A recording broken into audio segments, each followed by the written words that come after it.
واللہ علیم بما یعملون وشروه بثمن بخس دراهم معدودة وكانوا فيه من الزاهدين وقال الذي اشتراه من مصر لامرأته أكرمي مثواه عسى أن ينفعنا أو نتخذه ولدا وكذلك مكنا ليوسف في الأرض ولنعلمه من تأويل الأحاديث والله غالب على أمره ولكن أكثر الناس لا يعلمون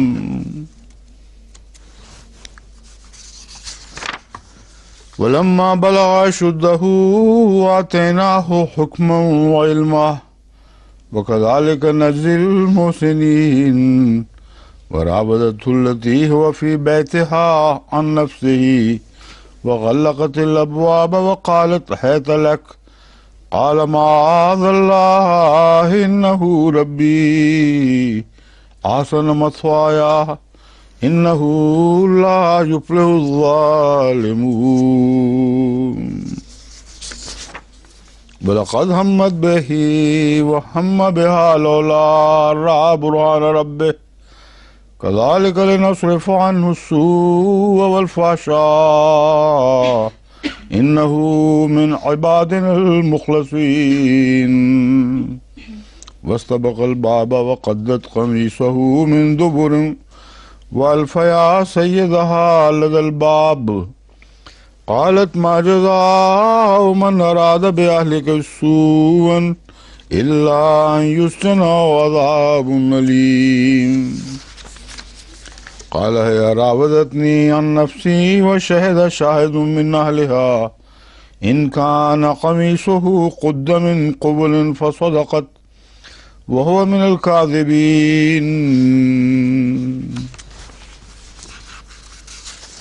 وإن كان قميصه قد من دبر فكذبت وهو من الصادقين فلما رأى قميصه قد من دبر قال إنه من كيدكن إن كيدكن عظيم يوسف أعرض عن هذا واستغفري لذنبك إنك كنت من الخاطئين وقال نسوة في المدينة امرأة العزيز تراود فتاها عن نفسه قد شغفها حبا إنا لنراها في ضلال مبين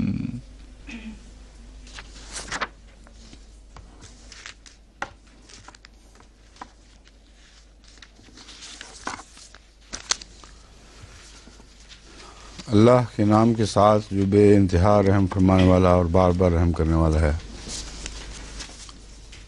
یہ بن مانگے دینے والا اور بار بار رحم فرمانے والا ہے۔ الف لام را، ان اللہ، میں ہوں اللہ، ارا، میں دیکھتا ہوں، بہت دیکھنے والا ہوں۔ تل کا آیات الکتاب المبین، یہ آیات ایک کھلی کھلی کتاب کی آیات ہیں۔ انا انزلناہ قرآنا عربیا، یقیناً ہم نے اسے اتارا ایک عربی قرآن کے طور پر، لعلکم تعقلون، تاکہ تم عقل کرو۔ نحن نقص علیک احسن القصص، ہم تیرے سامنے بہترین قصص بیان کرنے والے ہیں۔ بما اوحینا الیک ھذا القرآن، اس قرآن کے ساتھ جو ہم نے تجھ پر اتارا ہے، یعنی اس کلام کے ذریعہ۔ وَإِن كُنتَ مِن قَبْلِهِ لَمِنَ الْغَافِلِينَ، اور یقیناً تو اس سے پہلے غافلوں میں سے تھا۔ یہاں نقص علیک احسن القصص، قصص کا ترجمہ میں نے قصص ہی رہنے دیا کیونکہ اس کے متعلق وضاحت کرنے والی ہے۔ عام طور پر قصص کہتے ہیں اس کوشش کو جس کے ذریعے تاریخ کا کھوج نکالا جائے، اور قصص بیان کو بھی کہتے ہیں، اور نقصوں کا مطلب ہے بیان کرنا۔ تو عام طور پر مترجمین اس الجھن میں پڑھتے ہیں کہ بیان کے ساتھ پھر بیان کا لفظ دہرانا پڑتا ہے۔ نانو نقص علیک احسن القصص ہے کہ ہم تیرے سامنے بیان کرتے ہیں یا بیان کرنے لگے ہیں بہترین بیان۔ یہ نہ اردو میں درست ہے نہ عربی میں درست ہے۔ اس لیے قصص کے متعلق جو میں نے تحقیق کی تو پتہ چلا کہ بہت چوٹی کے اہل زبان عرب مفسرین اور اہل علم نے قصص کا ترجمہ ایسا حقیقی واقعہ کیا ہے جو تاریخی کھوج کے ذریعے حاصل کیا جائے۔ تو کھوج لگانے کو بھی قصص کہتے ہیں اور کھوج کے ماحصل کو بھی قصص کہتے ہیں۔ اس لیے اس کا اصل ترجمہ مناسب یہی ہے کہ ہم تیرے سامنے بیان کرنے والے ہیں، ابھی بیان کریں گے احسن القصص سے، ایسے تاریخی واقعات جو بہترین نوعیت کے ہیں اور حقیقت پر مبنی ہیں۔ بما اوحینا الیک ھذا القرآن، اس ذریعے سے جو ہم نے تجھ پر قرآن وحی فرمایا ہے، اس کے سوا اور کوئی ذریعہ نہیں۔ یہ اس لیے ویسے تو قرآن کی وحی میں ہی شامل ہے، یہ کیوں کہا جا رہا ہے؟ اس سے اگلا آیت کا حصہ اس پر روشنی ڈال رہا ہے۔ وَإِن كُنْتَ مِن قَبْلِهِ لَمِنَ الْغَافِلِينَ، حالانکہ اس سے پہلے تو اس بارے میں بالکل غافل اور بے خبر تھا۔ یہ بات قرآن کریم میں آ نہیں سکتی تھی اگر کوئی زندہ شخص میں ایسا موجود ہوتا، یہود میں سے یا غیر یہود میں سے، جو جانتا کہ میں نے حضرت صلی اللہ علیہ وسلم کو اس بات کی خبر دی ہے۔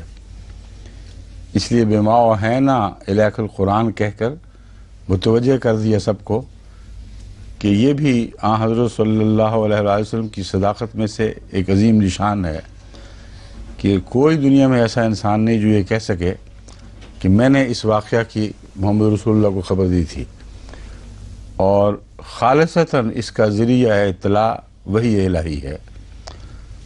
اس لیے یہاں اس بات کو نمایاں کیا بما اوحینا الیک ھذا القرآن وَإِن كُنْتَ مِن قَبْلِهِ مِنَ الْغَافِلِينَ۔ اور یہ جو واقعات ہیں یہ ایسے حیرت انگیز، ایسے مربوط ہیں کہ محض یہی صورت خدا کی ہستی کی دلیل اور حضرت صلی اللہ علیہ وسلم کی صداقت کی دلیل کے طور پر پیش کی جا سکتی ہے۔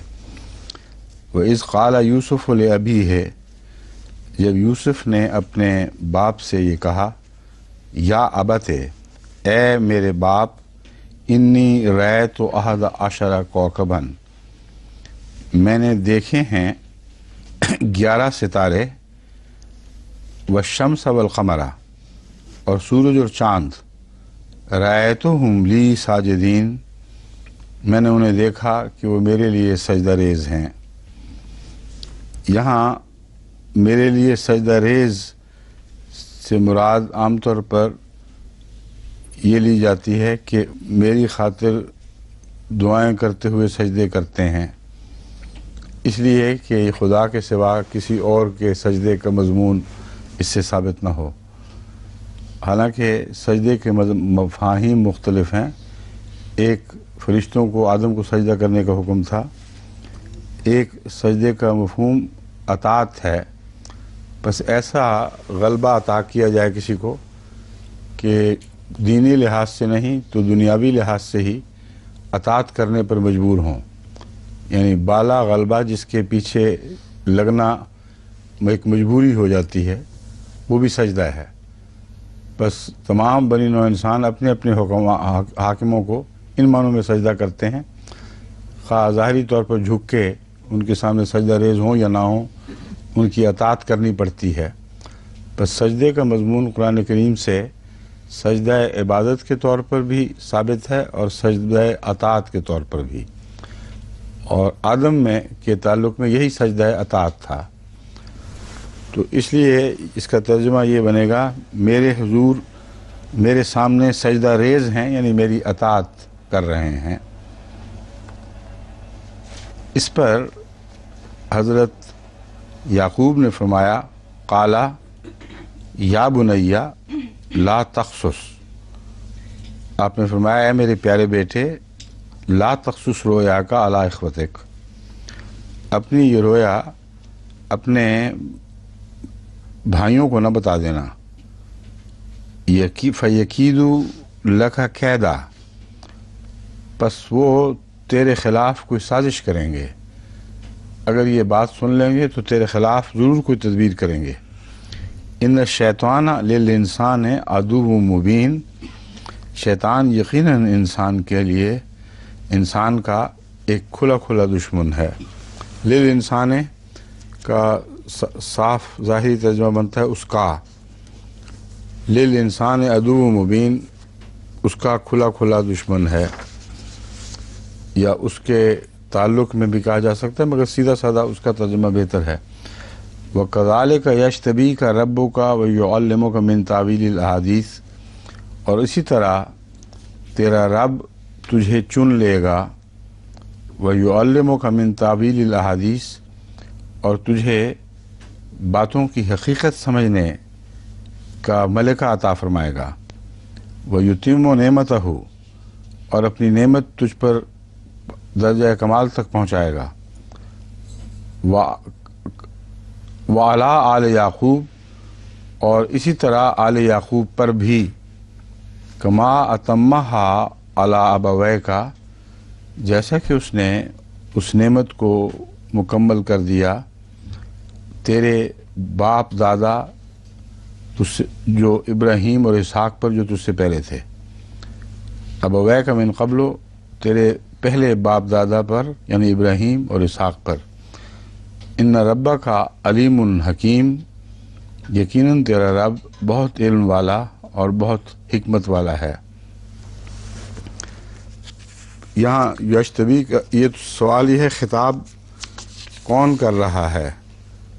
بظاہر یہ معلوم ہوتا ہے کہ اللہ کا خطاب ہے، مگر جو پہلا قول ہے وہ حضرت یعقوب کا قول ہے جو اس سے پہلے بیان ہوا تھا، قال یا بنیا، اور اس کے بعد بیچ میں قال اللہ کا کوئی مضمون بیان نہیں ہوا، اس لیے یہی معلوم ہوتا ہے کہ حضرت یعقوب نے تعبیر کرتے ہوئے اس رویا کی یہ ساری باتیں اخذ فرمائیں کہ تجھے خدا نے نبوت کے لیے چن لیا ہے، جس طرح تیرے باپ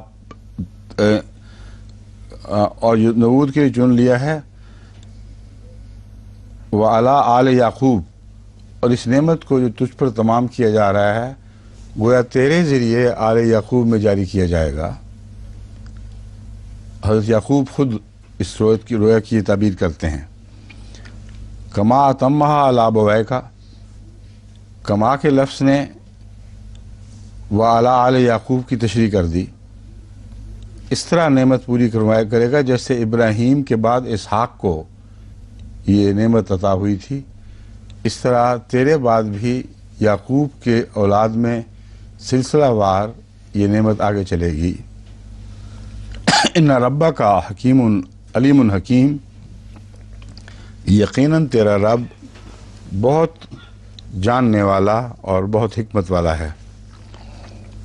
لقد کان فی یوسف و اخوتہ آیات للسائلین، یقیناً یوسف کے معاملے میں اور اس کے بھائیوں کے معاملے میں آیات للسائلین، پوچھنے والوں کے لیے متعدد نشانات ہیں۔ اذ قالوا لیوسف و اخوہ، جب انہوں نے کہا لیوسف و اخوہ احب الی ابینا منا ونحن عصبہ، کہ یوسف اور اس کا بھائی ہم سے زیادہ ہمارے باپ کو پیارے ہیں، ونحن عصبہ، جبکہ جماعت کے لحاظ سے ہم ایک بڑی جماعت ہیں، یعنی ہماری تعداد جو یوسف اور اس کے بھائی کی ماں کے علاوہ دوسرے بیٹوں سے ہوئی ہیں وہ تعداد میں بہت زیادہ ہیں اور طاقتور بھی ہیں۔ یہ جو نتیجہ اخذ کیا ہے انہوں نے، یہ رویا کے ذریعے نہیں، کیونکہ حضرت یوسف نے تو پھر اس رویا کو کسی کے سامنے بیان نہیں کیا، لیکن اس رویا کے نتیجے میں تباً حضرت یعقوب کو حضرت یوسف سے زیادہ پیار ہو گیا، کیونکہ آپ کو خدا تعالیٰ کی طرف سے اطلاع مل گئی کہ یہی شخص ہے جس نے آگے نبوت کا ورثہ پانا ہے، یعنی اللہ سے ملتا ہے مگر تیری اولاد میں سے اس کو چنا جائے گا، اور ساتھ ہی اس کے بھائی سے بھی زیادہ پیار ہو گیا۔ یہ جب دیکھا تو وہ جل گئے، اور خدا کا جو منشا تھا اس کی راہ میں رویا کی تعبیر حائل نہ ہو سکی۔ اطلاع تو ملی تھی اور حضرت یعقوب نے احتیاطیں بھی پوری برت لیں، مگر جو ہونا تھا اس نے ہو کر رہنا تھا، یہ مقدر تھا کہ یہ سارے واقعات گزریں، اس لیے اس محبت کی وجہ سے وہ پہچان گئے جو اس رویا کا نتیجہ تھی، اگرچہ رویا نہیں بتائی گئی۔ ان ابانا لفی ضلال مبین، انہوں نے کہا ہمارا باپ تو کھلا غلطی میں مبتلا ہے۔ ضلال مبین میں گمراہی مراد وہ معنی نہیں ہے جو مذہبی لحاظ سے گمراہی کہلاتی ہے، مطلب ہے کہ وہ صحیح فیصلہ نہیں کر سکا، جانتا نہیں کیا کرنا چاہیے، ہم سے زیادہ تعلق رکھنا چاہیے تھا اس سے کم، تو اس بارے میں کھلی غلطی میں مبتلا ہے۔ مبین اقتلوا یا اقتلوا یوسف، اگر ہم اکٹھا پڑھتے ہیں آیت کو تو یوں پڑھیں گے لفی ضلال مبین اقتلوا، لیکن ضروری نہیں ہے کہ اس طرح اکٹھا پڑھا جائے۔ اقتلوا یوسف، یوسف کو قتل کر دو، او اطرحوہ ارضاً، یا کسی زمین پہ پھینک آؤ، کسی جگہ پھینک آؤ، یخلو لکم وجہ ابیکم، اس طرح تمہارے باپ کا چہرہ، تمہاری توجہ، وجہ سے مراد یہاں توجہ ہے، تمہارے لیے خالی ہو جائے گی، اور کوئی ہوگا ہی نہیں کہ جس کی طرف وہ توجہ کرے۔ وَتَكُونُوا مِن بَعْدِهِ قَوْمًا صَالِحِينَ، اور اس کے بعد تم بہت نیک آدمی لوگ بن جانا۔ یہ عموماً جرم کرنے والوں کو ان کے نفس کا یہی بہانہ ملتا ہے کہ اس دفعہ کر لیتے ہیں کوئی بات نہیں، آئندہ پھر نیک ہو جائیں گے۔ تو انہوں نے مشورے میں بھی یہ بات کی کہ اس دفعہ اس کو قتل کرو، ختم کرو، اور بعد میں باپ کی توجہ بھی مل جائے گی اور ہم نیک لوگ بعد میں بن جائیں گے۔ قال قائل منہم لا تقتلوا یوسف، ان میں سے ایک کہنے والے نے کہا یوسف کو قتل نہ کرو۔ اس کے بعد جو واقعہ آتا ہے اس میں بھی کبیر نے یہ کہا تھا، تو معلوم ہوتا ہے وہی بڑا ہے جس کو عقل زیادہ تھی یا خدا کا خوف زیادہ تھا۔ اس نے کہا لا تقتلوا یوسف، اور چونکہ اس کی بات بھی مانی گئی ہے اس سے معلوم ہوتا ہے کہ ان میں سے بڑا وہی ہوگا۔ قتل نہ کرو، وَأَلْقُوهُ فِي غِيَابَاتِ الْجُبِّ، اسے کیا بے کے بعد الف نہیں، القوہ فی غیابات الجب نہیں ہے، غیابات بے کے بعد الف پڑھا گیا، I'm sorry، ہاں غیابات نہیں بلکہ غیابت، سمجھ گئے، ٹھیک ہے۔ اسے کنویں کی غیابت میں پھینک دو، یہ لفظ جمع نہیں ہے، غیابات آئے گی، غیابات آئے گی۔ میں اس لیے کہہ رہا ہوں کہ میرے ذہن میں یہ جمع تھا، اسی لیے میں اس ذہنی طور پر اس کا ترجمہ، اس کو پڑھتے وقت بھی غیابات پڑھ گیا ہوں۔ یہ چیک کریں کیونکہ ہمارا ترجمہ بھی اسی لیے غلط ہو گیا، پھر اگر یہ بات ہے تو ترجمہ بھی غلط ہو گیا ہے۔ اوجھل تہوں میں پھینک دو ہم نے ترجمہ کیا ہے، تو اگر غیابت صرف یعنی غائب کے معنی رکھتا ہے صرف اور غیابات نہیں ہے تو پھر اوجھل تہوں کی ضرورت نہیں، پھر اوجھل تہ میں پھینک دو، ٹھیک ہے نا؟ ہاں یہ اچھا وہ انہوں نے نوٹ کر لیا، ورنہ یہ جو غلطی تھی وہاں بھی جو علماء کو بھیجا گیا تھا ترجمہ تبصرے کے لیے، اس میں بھی انہوں نے یہ بات نہیں دیکھی۔ شاید ان کے ذہن میں یہ ہو کہ غیابت وہ مصدری معنی رکھتا ہے اور اس سے اندھیرا یا اندھیرے جنس کے طور پر بیان ہوئے ہیں، شاید یہ انہوں نے حسن ظن کر کے اس کے ترجمے کو اسی طرح رہنے دیا ہو۔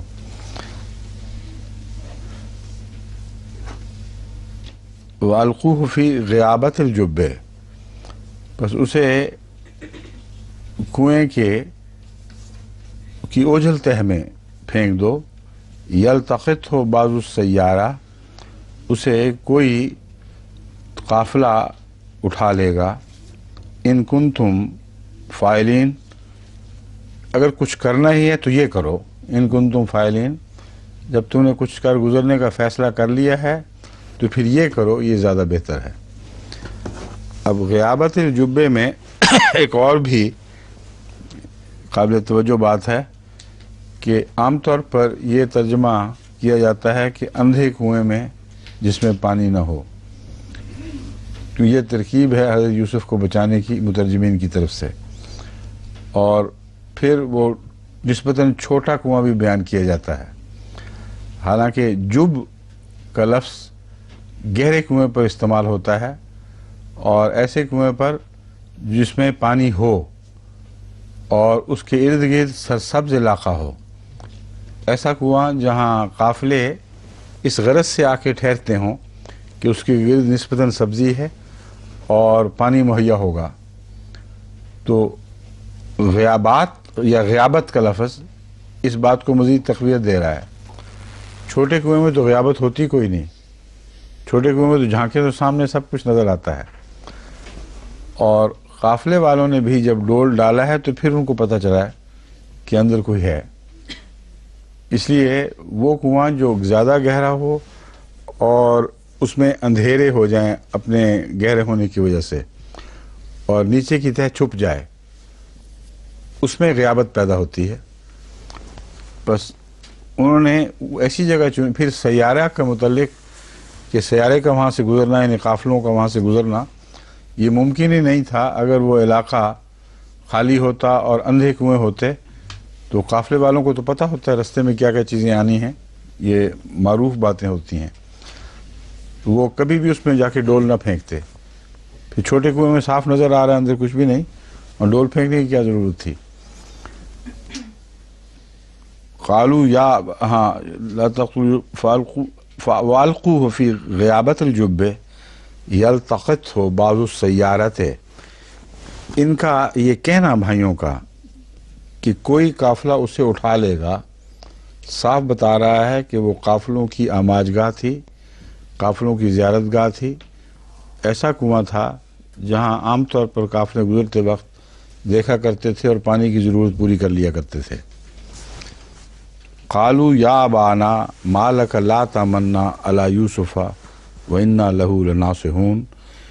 یہ مشورہ کرنے کے بعد پھر وہ اپنے باپ کے پاس حاضر ہوئے اور کہا، اے ہمارے باپ، ما لک لا تمنا علی یوسف، تجھے کیا ہو گیا ہے؟ تو یوسف کے بارے میں ہم پر اعتماد نہیں کرتا۔ وَإِنَّا لَهُ لَنَاصِحُونَ، اور ہم تو اسے نصیحت کرتے ہیں کہ معنی یہاں نہیں ہوں گے، خیر خواہی کے معنی ہیں۔ نصح کا مطلب خیر خواہی بھی ہے، تو مراد ہے اِنَّا لَهُ لَنَاصِحُونَ، ہم تو اس کے بڑے خیر خواہ ہیں، ہم تو ہمیشہ اس کا بھلائی چاہتے ہیں۔ ارسلہ معنا غداً، اسے کل ہمارے ساتھ بھیج دے۔ یرتا و یلب، یرتا کا مطلب ہے چرتا پھرے، مطلب چگے دانا دن کا، کھائے پیے، ذرا بچے جس طرح کھیلتے ہیں، وہ یلب اور کھیلے، تو ہم تو شکار کریں گے اور وہ کھاتا پھرے گا چھوٹی موٹی چٹ پٹ چیزیں، اور مزے کرے گا اور کھیلے گا۔ وَإِنَّا لَهُ لَحَافِظُونَ، اور ہم اس کی حفاظت کر رہے ہوں گے۔ اب یہ اسکیم بھی ایسی خوفناک عجیب سی بنائی ہے کہ حضرت یعقوب کو تو فوراً سمجھ آ گئی ہوئی کہ گڑبڑ ہے، اچانک ایسا کون سا عشق کودہ ہے ساتھ بھیجیں اور یہ ہوگا، وہ کھیلے گا اور ہم سارے اس کی حفاظت کر رہے ہوں گے۔ قال انی لیحزننی ان تذهبوا بہ، مجھے یہ بات دکھ پہنچاتی ہے، ان تذهبوا بہ، کہ تم اسے ساتھ لے جاؤ، واخاف ان یاکلہ الذئب، اور مجھے یہ ڈر ہے کہ کہیں اسے بھیڑیا نہ کھا جائے، وانتم عنہ غافلون، جبکہ تم اس سے غافل ہو۔ اب حضرت یعقوب نے سمجھے تو تھے کہ کچھ بات ہے، لیکن اتنی بدظنی نہیں کی اپنے بچوں پر کہ وہ اسے قتل کر دیں یا اسے پھینکیں کہیں، اس لیے وہ جو دل میں گھبراہٹ تھی اس کی تعبیر یہ کر دی کہ خطرہ تو اس کو ہے، لیکن ہو سکتا ہے بھیڑیے سے خطرہ ہو، کیونکہ نبی کے دل میں جو فکر پیدا ہوتی ہے اس کی کوئی وجہ ہوتی ہے، اللہ تعالیٰ کی طرف سے ڈالی جاتی ہے۔ بات سمجھ نہیں آئی کہ کیسے واقعہ ہوگا، لیکن بھیڑیے کی طرف توجہ گئی، اور اس توجہ نے ان کو بہانہ ہاتھ میں دے دیا اور اس بہانے کے ساتھ وہ مطمئن ہو گئے کہ یہ کہانی کام آ جائے گی، اور وہی کہانی آ کے بیان کر دی، اور اس کہانی کے ذریعے ہی ان کا راز فاش ہوا ہے اصل میں۔ تو آگے جا کے دیکھیں کتنا عجیب قصہ ہے، حیرت انگیز لطیف مضمون، اور ایک بے خبر آدمی جس کو کچھ پتہ نہ ہو تاریخ کا، وہ ایسا عجیب قصہ بنا ہی نہیں سکتا۔ قالوا لئن اکلہ الذئب ونحن عصبۃ، انہوں نے کہا اگر اسے بھیڑیا کھا جائے جبکہ ہم ایک مضبوط جماعت ہیں، انا اذا لخاسرون، تب تو ہم بڑا گھاٹا کھانے والے لوگ ہیں۔ فلما ذهبوا به، پس جب وہ اسے لے گئے، واجمعوا ان یجعلوه فی غیابات الجب، اور اس بات پر اتفاق کر گئے کہ اسے کنویں کے اندھیرے پردوں گہرائی میں، اندھیری گہرائی میں پھینک دیا جائے۔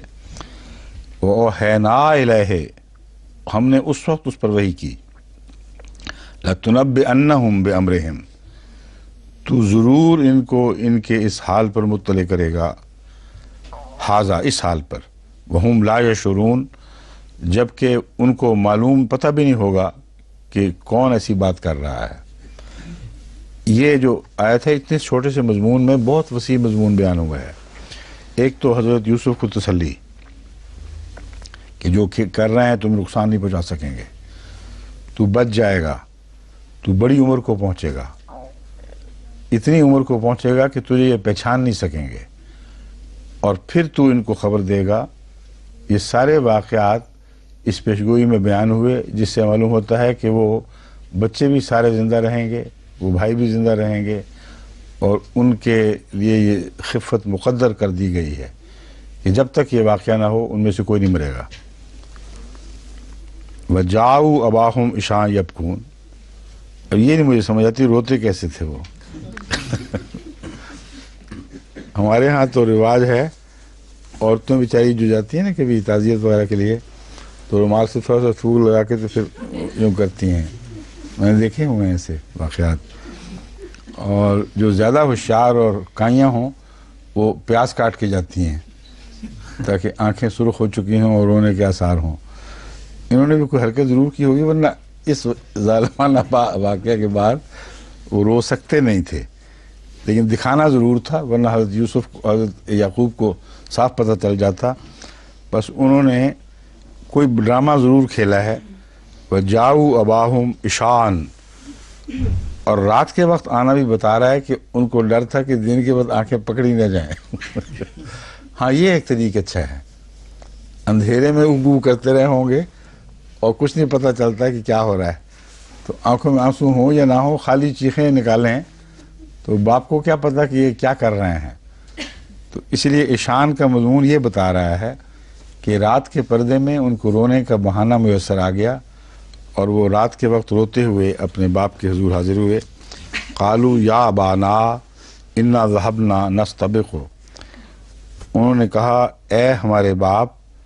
اب دیکھیں قرآن کریم کا کوئی لفظ بھی بے تعلق نہیں ہے، وہ ابا باپ کے پاس آ گئے اور آ کے یہ کہا، یہ بھی کہا جا سکتا تھا، مگر عشان کا لفظ رکھ کر سارا نقشہ تفصیل سے کھینچ دیا اور قابل قبول بات بنا دی۔ قالوا یا ابانا انا ذهبنا نستبق، اے ہمارے باپ ہم ریس کرتے ہوئے، نستبق ایک دوسرے سے تیز دوڑ کا مقابلہ کرتے ہوئے دور نکل گئے۔ ذهبنا چلے گئے، نستبق یعنی گھوڑوں پر ہی دوڑ ہوا کرتی تھی اکثر، تو پیدل دوڑ تو اتنی دور ہو ہی نہیں سکتی، لازماً یہ گھوڑوں کی دوڑ ہے۔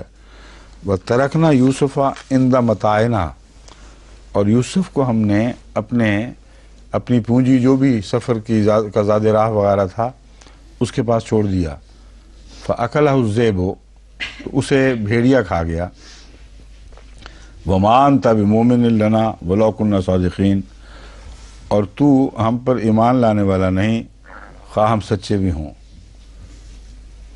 یہ کیوں انہوں نے کہا ہے نہیں ایمان لانے والا خواہ سچے بھی ہوں؟ معلومات ہے پہلے بھی جھوٹ بولا کرتے تھے، اور حضرت یعقوب کو پتہ تھا، اور کئی دفعہ وہ کہہ دیا کرتے تھے نہیں میں نہیں مانتا۔ تو انہوں نے گواہی دی ہے اپنے پرانے کردار پر، ورنہ حضرت یعقوب کا اگر یہ طریق ہوتا، یہ سچے لوگ ہوتے اور کبھی بھی حضرت یعقوب یہ نہ کرتے کہ وہ بات کریں اور یہ نہ مانیں. تو وہ کہتے ہیں ہم سچے بھی ہوں نا، اکثر جھوٹ بولنے والے یہ بھی کرتے ہیں کہ سچے بھی نکلے، آپ نے ماننی کوئی نہیں، اور یہی اظہار بتا دیتا ہے کہ وہ جھوٹا ہے.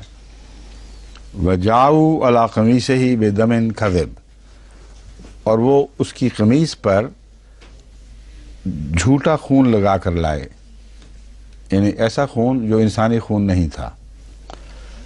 اب یہ جو قمیص والا واقعہ ہے، قمیص والا، یہ پھر آگے کام آئے گا. اب حضرت یوسف کی قمیص کو اتارا ہے یا کوئی زائد قمیص ساتھ لے گئے ہوں گے، غالباً تو یہی لگتا ہے کہ اسی قمیص کو پھاڑ دیا ہے یا کھینچ لیا ہے اور اس پر جھوٹا خون لگا کر حضرت یعقوب کو پیش کر دی گئی. قال بل سولت لکم انفسکم، انہوں نے کہا حقیقت یہ ہے کہ تمہارے ضمیر نے یا تمہاری نفس نے تمہیں یہ بات معمولی کر کے دکھا دی ہے. سولت کا مطلب ہے آسان کر کے، حالانکہ بہت بڑی بات ہے جو تم کر رہے ہو یا جو تم کر چکے ہو، یہ کوئی معمولی گناہ نہیں ہے. بل سولت لکم انفسکم امرا، یہ ایک معمولی سا امر بنا کر تمہارے نفسوں نے تمہیں دکھا دیا ہے. فصبر جمیل، بس صبر ہی، خوبصورت صبر ہی میرے پاس ہے، اس کے سوا کچھ نہیں. فصبر جمیل میں ہے کا مضمون، یا میں صبر جمیل پر ہوں یا مجھے صبر جمیل اختیار کرنا ہے، یہ اس میں مضمر باتیں ہیں. مراد یہی ہے کہ پس میرے لیے صبر جمیل کے سوا کچھ نہیں. واللہ المستعان، اور اللہ ہی ہے جس سے مدد مانگی جا سکتی ہے. علی ما تصفون، ان باتوں کے خلاف جو تم بیان کرتے ہو. مانا تو نہیں ہے، بالکل صاف پتہ چل رہا ہے کہ جھٹلا دیا ہے، لیکن آگے اب کیا ہوگا اس بارے میں خدا کے سوا کوئی مددگار نہیں ہو سکتا. وَجَاءَتْ سَيَّارَةٌ فَأَرْسَلُوا وَارِدَهُمْ فَأَدْلَى دَلْوَهُ، ایک سیارہ آیا اور انہوں نے فَأَرْسَلُوا، ایک سیارہ سے مراد ہے قافلہ، جو گھومتے پھرنے والے قافلے ہوتے ہیں ان کو سیارہ کہتے ہیں. فَأَرْسَلُوا وَارِدَهُمْ، تو ان میں سے ان قافلے والوں نے اپنے میں سے وارد کو بھیجا. معلوم ہوتا ہے پانی نکالنے کے کوئی ماہرین، سقے وغیرہ اس زمانے میں قافلوں کے ساتھ چلتے ہوں گے، تو وہ بھی جس کی ذمہ داری تھی کہ وہ پانی تلاش کرے، پانی نکال کے لائے، ڈول ڈالے، اس کو بھیجا. فَأَدْلَى دَلْوَهُ، تو اس نے اپنا ڈول ڈال دیا. قَالَ يَا بُشْرَى هَذَا غُلَامٌ، اس نے کہا واہ خوشخبری، اے خوشخبری. هَذَا غُلَامٌ، یہ تو ایک لڑکا ہے. وَأَسَرُّوهُ بِضَاعَةٍ، اور اسے انہوں نے اپنے ساتھ ایک پونجی کے طور پر چھپا لیا. یہ بھی دیکھنے کی بات ہے کہ چھپایا کیوں ہے، کیوں یہ کسی کو سمجھ آ رہی ہے کیوں چھپایا گیا ہے؟ بیچنا چاہتے تھے، ہاں بیچنا چاہتے تھے. اور پھر چھپا کیوں لیا؟ تو آگے گزر گئے تھے. اس علاقے کا ہوگا، پہچان کے ہاں؟ پہچان نہ لے یا کوئی گزرنے والا پہچان کر اطلاع نہ کر دے دوسروں کو. ان کو یہ پتہ تھا کہ یہ غلام اس طرح کا نہیں ہے، کوئی وہ بیچنے والی چیز نہیں ہے، اس کردار سے، شکل سے ایک اعلیٰ نسب لگتا ہوگا. تو انہوں نے اس کو چھپا لیا کہ کوئی دیکھنے والا پہچان کر اس کے رشتہ داروں کو اطلاع نہ کر دے. واللہ علیم بما یعملون، اور اللہ جانتا تھا جو وہ کرتے ہیں، جو وہ کر رہے تھے ان کی خبر اللہ کو تھی. وَشَرَوْهُ بِثَمَنٍ بَخْسٍ دَرَاهِمَ، انہوں نے اسے بہت معمولی قیمت دراہم پر بیچ ڈالا، محدودہ چند گنتی کے تھے. وَكَانُوا فِيهِ مِنَ الزَّاهِدِينَ، اس کے متعلق وہ کوئی لالچ نہیں رکھتے تھے، کسی قسم کی انہوں نے غلط دلچسپی اس میں نہیں لی. پاک باز رہے ہیں، اس کی حفاظت کی ہے۔ اور چونکہ کر بیٹھے تھے ایک جرم، اس لیے معلوم ہوتا ہے کہ رفتہ رفتہ ان کے ضمیر پر یہ بوجھ بڑھتا گیا، اور انہوں نے کہا اس کو اتارو گلے سے جس طرح بھی ہے۔ قیمت میں دلچسپی نہیں، اس کو کسی کے سپرد کرنے میں دلچسپی تھی۔ وقال الذی اشتراه من مصر، تو اس شخص نے کہا جس نے مصر میں اسے خریدا تھا، لامرأتہ، اپنی بیوی سے، اکرمی مثواہ، اس کا رہن سہن معزز بناؤ، اس کے لیے اچھی جگہ بناؤ، عزت کے ساتھ اس کی جگہ بناؤ، محض غلام کے طور پر اس کو نہ سمجھو۔ عسیٰ ان ینفعنا اور نتخذہ ولدا، قریب ہے، عین ممکن ہے کہ یہ ہمیں کوئی فائدہ پہنچائے، یا نتخذہ ولدا، یا ہم اسے اپنا بیٹا ہی بنا لیں۔ تو ان کے اولاد نہیں تھی، یہ صاف ظاہر ہے، اور وہ یہ چاہتے تھے اور دیکھنے سے معزز لگتے تھے، اس لیے یہ اس نے اپنی بیوی سے کہا کہ اس کو عزت کی جگہ دو اور اچھی جگہ بناؤ۔ یہ مثوا کا لفظ بعد میں حضرت یوسف علیہ السلام دہرائیں گے، یہ بتانے کے لیے کہ خدا نے تو مجھے شروع سے ہی اچھا گھر عطا کیا۔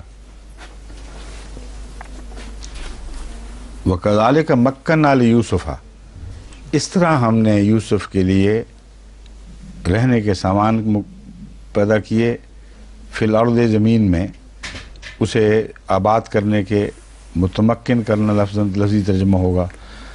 کذالک مکنا لیوسف فی الارض، ہم نے زمین میں اسے عمدہ جگہ مہیا کرنے، عمدہ مکان مہیا کرنے کے سامان پیدا کیے۔ وَلِنُعَلِّمَهُ مِن تَأْوِيلِ الْأَحَادِيثِ، اور تاکہ ہم اسے معاملات کی حقیقت تک پہنچنے کا علم دیں۔ اس دور میں آپ کی ایسی تربیت ہوئی ہے کہ معاملہ فہمی آپ کو غیر معمولی طور پر عطا ہوئی ہے، اور یہی معاملہ فہمی ہے جو خوابوں کی تعبیر پر منتج ہوتی ہے۔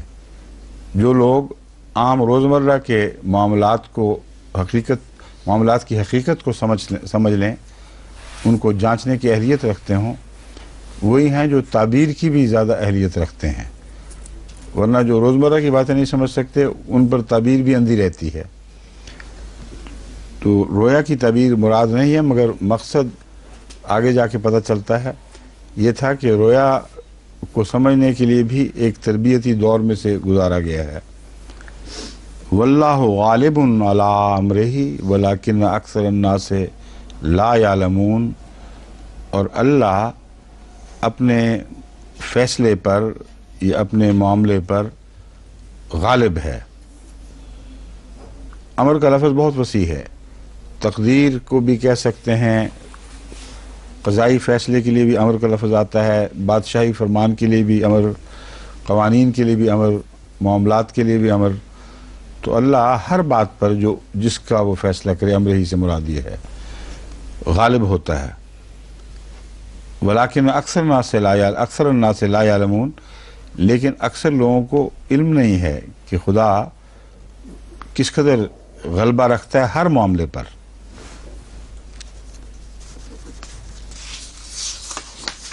وَلَمَّا بَلَغَ أَشُدَّهُ آتَيْنَاهُ حُكْمًا وَعِلْمًا، اور جب وہ اشدہ یعنی اپنے قوا کی مضبوطی اور بلوغت کی عمر کو پہنچا، جب اس کے قوا مضبوط ہوئے، اس عمر کو پہنچا کہ جہاں اس کی صلاحیتیں مکمل ہو کر بلوغت کی حد تک پہنچ جاتی ہیں، آتیناہ حکم و علما، ہم نے اسے عطا فرمایا حکم اور علم۔ حکم سے مراد حکمت ہے، و علما، اور علم بھی۔ اور چونکہ حکم بمعنی حکومت کے بھی آپ کو عطا ہونا تھا، جس طرح حضرت داؤد کے لیے بھی لفظ حکم استعمال ہوا ہے حکمت کی بجائے۔ جب وعدہ فرمایا گیا ہے طالوت نے جالوت کو قتل کر دیا، تو وہاں جس شخص کا ذکر ہے اس کے متعلق یہی وعدہ ہے کہ ہم اسے حکم عطا کریں گے اور علم عطا کریں گے۔ تو یہاں بھی حکم بمعنی حکمت اور بمعنی حکومت کے ہیں، کہ اللہ تعالیٰ نے اسے تیار کر لیا تاکہ وہ حکمت بھی سیکھے، حکمت کے بھی لائق ہو اور حکم کے بھی لائق بنے اور اس کا علم بڑھے۔ وَكَذَلِكَ نَجْزِي الْمُحْسِنِينَ، اور اسی طرح ہم احسان کرنے والوں کو جزا دیا کرتے ہیں۔ وَرَاوَدَتْهُ الَّتِي هُوَ فِي بَيْتِهَا، اور اس عورت نے جو اس کے گھر میں، جس کے گھر میں ہوا فی بیتہا، جس کے گھر میں وہ رہتا تھا، ہوا میں نے وہ، اور بیتہا اس کے گھر میں، اس عورت کے گھر میں، تو اس عورت نے جس کے گھر میں وہ رہتا تھا اسے پھسلایا عن نفس ہی، اپنے نفس کے معاملے میں، وغلقت الابواب، اور اس نے دروازے بند کر لیے، وقالت حیت لک، اور اس نے اسے کہا کہ میری طرف آؤ۔ حیت لک یہ جو ایک محاورہ ہے جس کے معنی ادھر آؤ، میری طرف آؤ، دعوت کے طور پر استعمال کیا جاتا ہے۔ قال معاذ اللہ انہ ربی احسن مثوایا، اس نے کہا نعوذ باللہ، میں اللہ کی پناہ مانگتا ہوں، انہ ربی احسن مثوایا، یقیناً یہ میرا رب تھا جس نے میرے گھر کو، میرے ٹھکانے کو اچھا بنایا۔ تمہاری وجہ سے نہیں، تمہارا احسان مند نہیں ہوں کہ میں تمہاری باتوں میں آؤں، میں جانتا ہوں یہ تقدیر الہی کام کرتی رہی ہے، اور اسی تقدیر کی وجہ سے جو میرے رب نے میرے لیے اختیار فرمائی، مجھے اچھا ٹھکانہ عطا کیا۔ انہ لا یفلح الظالمون، وہ ظالموں کو کامیاب نہ، انہ لا یفلح الظالمون، یقیناً ظالم لوگ کبھی کامیاب نہیں ہوتے۔ وَلَقَدْ ہمت بِهِ، اور یقیناً اس نے اس کے متعلق ایک عزم کر لیا، ایک فیصلہ کر لیا کہ میں جو چاہتی ہوں وہ کروں گی۔ وَهَمَّ بِهَا لَوْلَا أَن رَأَىٰ بُرْهَانَ رَبِّهِ، وہ بھی ایسا ہی عزم کر لیتا اگر اپنے رب کی آیات اور اس کے نشانات اس نے پہلے نہ دیکھے ہوتے۔ یہ جو پہلا مضمون گزرا ہے اس سے صاف پتہ چل رہا ہے کہ انہوں نے مسوا کا معاملہ خدا کی طرف منسوب کیا ہے، اور اس بارے میں کوئی کسی بھی دھوکے میں مبتلا نہیں تھے کہ ان لوگوں نے اپنے طور پر مجھ سے احسان کیا۔ یہ نشان دیکھ کر کہ خدا نے بچایا، اس الہام کے بعد جو کنویں ڈالنے کے وقت آپ کو ہوا، یہ کیسے ممکن ہے کہ رَأَىٰ بُرْهَانَ رَبِّهِ کو ان باتوں کی طرف نہ لگایا جائے؟ بس یہ ترجمہ کرنا کہ وہ اس کی طرف متوجہ ہو گیا مگر اس لیے کچھ نہ کر سکا کہ اپنے رب کی طرف سے نشان دیکھ لیا، یہ ترجمہ بالکل غلط ہے، ہو ہی نہیں سکتا اس مضمون کا۔ فرمایا اگر اس نے اپنے رب کی طرف سے نشان نہ دیکھے ہوتے تو پھر وہ بھی ضرور اس کی طرف متوجہ ہو جاتا۔ بدنصیبی سے جتنا بہترین قصہ ہے اتنی ہی بدترین تفاسیر کی گئی ہیں، اور یہ جو آیت ہے اس کے ساتھ تو ایسا ظالمانہ سلوک کیا ہے مفسرین نے کہ عقل دنگ رہ جاتی ہے کہ کس طرح عقلوں کے اوپر تاریکی چھا جاتی ہے بعض دفعہ۔ وہ جو بہترین عصمت کا قصہ ہے اسے بدترین عشقیہ قصے کے طور پر پیش کیا جاتا ہے، اور جو باتیں مفسرین بعض جگہ لکھتے ہیں، سورۃ یوسف کی منظوم تفسیریں لکھی گئی ہیں، اور بڑے پنجابی میں بھی اور اردو میں بھی اور ہر جگہ بڑے واہ واہ کے ساتھ یہ قصے بیان ہوتے ہیں، اور حضرت زلیخا کہہ کے حضرت زلیخا کے حسن کے قصے بیان ہوتے ہیں، واہ واہ کر اٹھتے ہیں، واہ واہ بھائی کیا بات ہے، کیسی خوبصورت عورت تھی۔ اور حضرت یوسف کے متعلق بیان کیا جاتا ہے کہ ہر کوشش کرتے ہیں کہ کسی طرح میں گناہ میں مبتلا ہو جاؤں، اللہ ایک نہیں چلنے دیتا، یہاں تک کہ جبرائیل نازل ہوتے ہیں اور اپنا پر مار کے آپ کو ناکارہ بنا دیتے ہیں۔ یہ ہیں قصوں کا خلاصہ، ناقابل برداشت نہایت خبیثانہ باتیں جو یا یہودیوں نے ان دو لوگوں کے دماغوں میں ڈالی ہیں، یہ پتہ نہیں کہاں سے آ گئی ان کے دماغ میں، ان کو مزے لے لے کر حضرت یوسف کی طرف منسوب کر کے بیان کرتے ہیں اور کہتے ہیں یہ دیکھو احسن القصص، کتنا خوبصورت کتنا دلچسپ قصہ ہے۔ تو احسن القصص تو ہے، مگر ٹیڑھے لوگوں کے لیے احسن القصص یہی ہوگا۔ پھر اگر طبیعت میں کجی ہو تو سیدھا سادہ قصہ احسن نظر ہی نہیں آتا۔ تو اپنی طرف سے قرآن کریم کو سچا ثابت کر رہے ہیں کہ قرآن نے جب احسن القصص کہا ہے تو احسن کیسے ہو جائے گا؟ حضرت یوسف چپ کر کے الگ بیٹھے رہے اور بات نہیں مانی تو مزہ کیا ہوا؟ کون سا لطف آیا اس قصے میں؟ اس لیے اس کو احسن بنانا چاہیے اور اپنے مزاج اپنے ٹیڑھے پن کے مطابق اسے ایچ پیش دیتے اور اس پہ داستان کی زیبائش کے لیے کیا کیا جھوٹے تصورات حضرت یوسف کی طرف منسوب کرتے ہیں۔ لیکن یہ دیکھیں اللہ کیا فرما رہا ہے، لولا ارا برہان ربہ کذالک لنصرف عنہ السوء والفحشاء،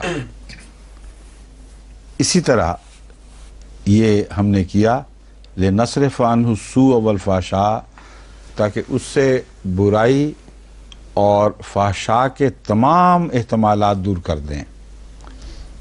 اللہ تعالیٰ نے یہ جو را برہانہ رب ہی کی طرف لگایا اس مضمون کو کہ خدا نے پہلے سے اس کو ایسی آیات کھلی کھلی دکھا دی تھیں کہ ان کے نتیجے میں یوسف کے لیے کوئی دور کا بھی امکان نہیں رہا تھا کہ وہ برائی یا فحشاء کی طرف متوجہ ہوتا۔ انہو من عبادنا المخلصین، وہ تو ہمارے خاص چنیدہ بندوں میں سے تھا۔ اب یہ آیت پڑھ لیں اس طرح اور پھر ان کی تفسیریں پڑھیں، اور ابھی یہ کہتے ہیں کہ احمدیوں نے نعوذ باللہ من ذالک قرآن کی تعبیریں کر کر کے اس کے مضمون بگاڑ دیے ہیں، اور احمدی تفسیریں ضبط ہیں جو یہ کہتی ہیں، اور ان کی تفسیروں کو کھلی چھٹی ہے، جہاں چاہیں خیالات میں گند پھیلاتی پھریں، کوئی اس پر روک نہیں ہے۔ وَاسْتَبَقَ الْبَابَ وَقَدَّتْ قَمِيصَهُ، وہ دروازے کی طرف دوڑے، اور حضرت یوسف کا دوڑنا بتا رہا ہے کہ آغازی سے آپ نے پہلے انکار کیا پھر دوڑے ہیں دروازے کی طرف، اور وہ دونوں نے دروازے کی طرف ریس لگائی، یعنی ایک دوسرے سے جلدی پہنچنے کے لیے دونوں بھاگے ہیں۔ وَقَدَّتْ قَمِيصَهُ مِن دُبُرٍ، اور اس نے حضرت یوسف کی قمیض پیچھے سے کھینچ کر گویا پھاڑ دی۔ دوڑتے ہوئے آدمی کو انسان پکڑنے کے لیے کوشش کرتا ہے تو قمیض اڑتی ہوئی اس کا دامن جو پیچھے اڑتا ہے وہی ہاتھ آ سکتا ہے۔ وَأَلْفَيَا سَيِّدَهَا لَدَى الْبَابِ، اور اس وقت انہوں نے اپنے اس گھر کے مالک کو جو سردار تھا گھر کا، اسے دروازے کے پاس کھڑا پایا۔ عین اس وقت وہ واپس آ گیا ہے دفتر سے اپنے، جب یہ واقعہ ہوا ہے اور یہاں تک پہنچا تھا۔ اب وہ اس کی فتنہ پردازیاں دیکھیں حضرت زلیخا کی، ان معنوں میں واقعی وہ بڑی حضرت تھی، بے حیا بھی، اور قطعاً کوئی تعلق نہیں تھا۔ صاف پتہ چل رہا ہے کہ یہ جو تعلق سچا ہو اس کے بعد انسان اپنے گناہ کو دوسرے اپنے محبوب کے سر نہیں تھونپا کرتا، بلکہ بسا اوقات الٹ ہوتا ہے، غلطی دوسرے کی بھی ہو تو انسان کہتا ہے نہیں مجھ سے ہوا تھا۔ یہ عورت دیکھیں کیسی خطرناک ہے، اس نے فوراً مخاطب ہو کر کے کہا قالت ما جزاء من اراد باہلک سوءا الا ان یسجن او عذاب الیم، اب بتا اے گھر کے مالک کیا جزا ہو سکتی ہے اس کی جو تیرے اہل سے برائی کا ارادہ کرے، الا یسجن و عذاب الیم، سوائے اس کے کہ اسے قید کیا جائے یا دردناک سزا دی جائے، ایسی سزا دی جائے جو مراد ہے بدنی سزا جس سے بہت تکلیف پہنچے۔ قال ہی راودتنی عن نفسی، حضرت یوسف نے فرمایا اس عورت نے مجھے اپنے نفس سے یا میرے نفس کو بہکانے کی کوشش کی تھی۔ ان نفسی سے مراد ہے میرے نفس سے، عملاً اس کا معنی یہ ہے اس نے مجھے میرے نفس کو بہکانے کی کوشش کی تھی۔ وشہد شاہد من اہلہا، ایک گواہی دینے والے نے ان کے گھر کے لوگوں میں سے گواہی دی، ان کان قمیصہ قد من قبل فصدقت، اگر اس کی قمیض پیچھے سے پھٹی ہوئی ہے، قمیض قد من قبل سامنے سے، فصدقت تو یہ عورت سچ بولتی ہے، اس نے سچ کہا، وہو من الکاذبین، اور وہ جھوٹوں میں سے ہے۔ اب یہ بھی بتا رہا ہے کہ یہ معاملہ سننے کے بعد فوراً فیصلہ نہیں ہوا، کیونکہ وہ تو اکیلا آیا تھا، معلوم ہوتا ہے جب دونوں کی باتیں سن لی ہیں تو وہ متردد ہوا ہے کہ کس کی مانوں کس کی نہ مانوں، اور بعض بڑے صاحب فہم لوگوں سے مشورہ کیا گیا۔ اس مشورے میں کسی ایسے شخص نے مشورہ دیا جس نے واقعہ دیکھا نہیں ہے، اگر نکلتے ہوئے دیکھا ہوتا اور پوری طرح غور کیا ہوتا تو ان کانا کا لفظ استعمال نہ کرتا، کہ اگر اس کی پھٹی ہوئی ہوتی یا ہوئی، ورنہ اسی وقت کہتا دیکھ لو ابھی سے۔ اس لیے وہ مشورے بعد میں ہوئے ہیں، اور اس نے یہ کہا ہے کہ پتہ کرو، اگر قمیض پیچھے سے پھٹی ہوئی پھر تو یوسف سچا، اور اگر سامنے سے پھٹی ہوئی تو پھر زلیخا سچی۔ اب زلیخا کے خامند کو اس وقت اس بات کا خیال نہیں آیا، ورنہ وہ تو دیکھ رہا تھا سامنے، اگر قمیض پھٹی ہوتی اس کو پتہ چل جاتا۔ بیان کرنے والا وہاں موجود نہیں تھا، مشورہ دینے والا، ورنہ اس کا دماغ اس طرف گیا ہے، پھر بھی اس نے سامنے کوئی آثار نہیں دیکھے قمیض پر ہاتھ ڈالنے کے۔ اس لیے یہ نتیجہ میں نکالتا ہوں کہ بعد میں مشورے ہوئے ہیں، اور ایسا شخص جس کو کچھ پتہ نہیں تھا اس نے یہ فیصلہ دیا ہے، اس کی وجہ سے اس کے فیصلے میں طاقت پیدا ہو گئی ہے، کسی کی رعایت مقصود نہیں، ایک اصولی فیصلہ اس نے فیصلے کا طریق بتایا ہے۔